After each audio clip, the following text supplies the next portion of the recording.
tout le monde, c'est Plumicalette. Du coup, aujourd'hui, je vais faire une vidéo sur ce manga que j'avais placé dans mon short, sur ce que j'allais faire. Je vais vous présenter ce manga, que d'ailleurs l'anime est sorti. L'anime est déjà sorti, d'ailleurs la saison 1 est déjà finie. Et au mois de janvier, il y aura la saison 2. Ce que j'ai vraiment hâte parce que franchement, c'est quelque chose. Franchement, c'est quelque chose. Je vous conseille d'ailleurs de regarder cet anime, ce qui est disponible sur Wakanim. D'ailleurs, je crois que Wakanim a été racheté par Crunchyroll ou tout ça, j'ai pas trop compris, je me rappelle trop l'histoire. Du coup, voilà, je vais commencer à vous présenter sur la série. À commencer par le résumé. Du manga s'appelle, Bofuri, je ne suis pas venu ici pour souffrir, alors j'ai tout mis en défense. Voilà. Du coup, c'est de Manabook. Voilà. Tac. Donc voilà, je vais vous lire le résumé. Kaede est invité par son ami Reza à se lancer dans le nouveau MMORPG à la mode. Cependant, Kaede n'est pas une gameuse, et si elle n'était pas allégée de déo, ce qu'elle aime vraiment pas, c'est avoir mal. Alors, lors de la création de son avatar Maple, elle décide de tout mettre ses points de caractéristiques en défense pour minimiser la douleur. Véritable forteresse ambulante, quasi invulnérable, elle se traîne comme un escargot, incapable de jeter le moindre sort. Cependant, elle n'encaisse aucun dégât. À la surprise du développeur du jeu, Maple parviendra à éliminer ses ennemis avec une compétence de contre particulière, gagnant ainsi de l'expérience et de nouvelles capacités plus loufoques les unes que les autres. Véritable hommage au RPG, Bofuri fera revenir les lecteurs à leur début dans le genre, à travers une guette épique, drôle et riche de nombreuses références. Franchement, quand je dis que c'est loufoque, franchement, vous n'allez pas être déçus. Franchement, grandement. Et franchement, ça change un peu. Bon, on est mort avec une héroïne un peu qui est plus intelligente, mais franchement, ça change d'habitude avec tous les joueurs qui sont forts en RPG, ou surtout dans des jeux vidéo, comme ça change. Là, franchement, ça change. J'ai beaucoup aimé l'anime. Franchement, beaucoup.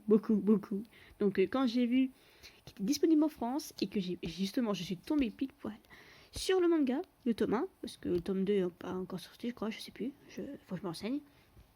Franchement, allez voir l'anime. C'était quelque chose de vraiment incroyable. Parce que je me suis tapé de ces barres de rire. Mais voilà, bref, c'est assez chill, il n'y a pas de danger de mort ou tout quoi que ce soit. Ça qui est bien, enfin, si, mais c'est assez sympa à voir en famille et tout comme ça, franchement. C'est tranquille, quoi. Tout animé sympa à regarder en 12 épisodes, la saison 1. Enfin, personnellement, j'entends surtout la saison 2 avec un ami. On demande qu'est-ce qu'elle va encore obtenir comme compétence totalement loufoque. Ça, c'est un peu basé autour de ça, en fait, l'animé. Sur qu'est-ce qu'elle va encore obtenir comme compétence, mais complètement barge. Ou sa façon d'utiliser aussi, parce qu'il n'y a pas que ces compétences assez loufoques qui existent. Il y a aussi sa façon qu'elle les utilise. Je vais pas vous en dire plus, mais franchement, allez regarder l'animé. Vous comprenez de quoi je parle. Franchement, vous allez adorer cette série. Moi, j'ai adoré. Car moi, je peux lire je peux regarder des shonen, ou des shoujo, ou du seinen. Bref, un peu de tout, quoi. Je regarde un peu de tout, moi, personnellement. Donc, j'ai vraiment adoré. Je suis bien marrée.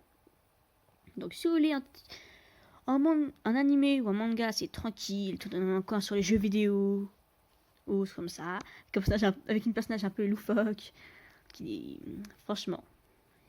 est loufoque, amusante, adorable aussi, moi je la trouve adorable. Elle est amusante, franchement elle est très amusante, elle est drôle. Franchement, je vous conseille vraiment de regarder cette série. Je vous conseille vraiment. C'est vraiment sympa. C'est vrai, ça change d'habitude quoi par rapport au MMORPG. Et surtout sont dans la réincarnation, invocation dans l'univers, invocation dans un univers de jeux vidéo, comme ça change. Franchement, c'est rafraîchissant je trouve. Voilà. Du coup, désormais, maintenant, je vais vous montrer quelques livres et vous me direz ce que vous voulez pour la prochaine vidéo. Donc voilà les mangas en question. Donc, du coup, Jujutsu Kaisen, tome 1 et 0, parce que c'est l'univers, mais ça se passe à une époque différente, on va dire. Bien que quelques années de différence par rapport à l'histoire. Donc, vous me direz, hein, du coup, Jujutsu Kaisen, tome 1, qu'on connaît tous l'anime. Jujutsu Kaisen, tome 0, qui d'ailleurs est sorti en film. Que personnellement j'ai adoré le film comme l'animé. et le manga d'ailleurs, faut que je rattrape. Kaiju numéro 8, qui d'ailleurs l'anime a été aussi annoncé officiellement, ce que j'entends particulièrement, vraiment, grandement. Donc voilà.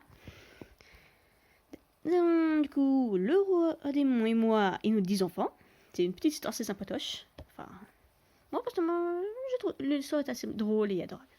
Donc, moi quand je me regarde en slime, comment vivre chez les monstres. Black Torch, série finie en 5 tomes, mais que j'ai vraiment dévoré. Cette série est vraiment magnifique. Du coup, voilà.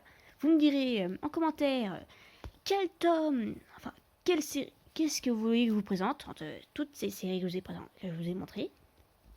Vous me disiez ce que vous voulez que je vous présente et voilà. Vous me direz, puis je prendrai en compte. Ce sera à vous de choisir. Cette fois, je vous laisse le quartier libre.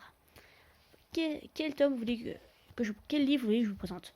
Soit Jujutsu Kaisen tome 0, Jujutsu Kaisen tome 1, Black Torch, Kaiju numéro 8, Moi quand je me incarne en slime, Comment vivre chez les monstres, et Le roi démon et moi et nos 10 enfants.